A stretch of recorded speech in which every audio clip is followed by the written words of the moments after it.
Hi folks, Rachel Malone here, Texas Director of Gun Owners of America. Let's talk about suppressors. Here's an example of a traditional firearm suppressor. This fits onto the end of a firearm and it functions a lot like a muffler on a car or a dirt bike. The purpose is to lower the sound levels enough to reduce the risk of permanent hearing damage. Now, a lot of people don't know much about firearm suppressors. They're heavily regulated in the US, and also they're grossly misrepresented in TV shows and movies. So let's examine 3 commonly held myths about firearm suppressors. Myth number 1, it silences a gun. No, it doesn't.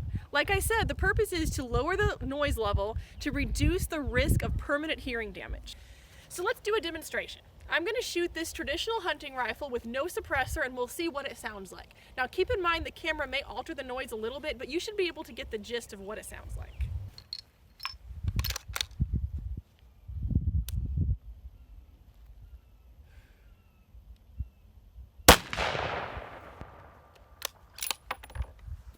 Without a suppressor, a gunshot is around 160 decibels. That's enough that one single gunshot can cause permanent hearing damage. And that's why the CDC actually recommends use of a firearm suppressor in order to reduce the level under 140 decibels, which is the occupational hazard limit.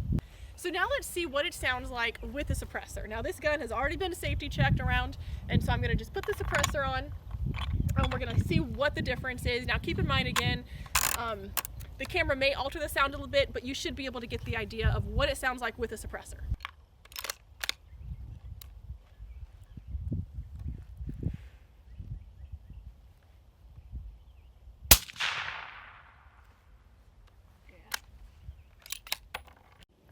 On average, a suppressed gunshot has decibel levels around the mid-130s. Now, it varies a lot depending on the actual gun configuration, the specific ammo and the suppressor, and your environment in which you're shooting.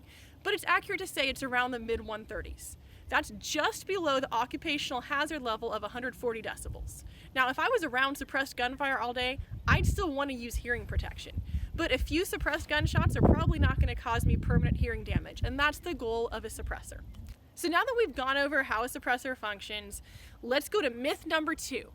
It's dangerous. No, it's not. I mean, it's kind of heavy, and if I dropped it on my toe, that might hurt. But apart from that, the CDC actually recommends it to safeguard your health. It's more dangerous not to use a suppressor. It's safer to use one. So that brings us to myth number 3. Only criminals use them? Nah, not true. There's actually no evidence criminals use them at all, unlike what you see in the movies.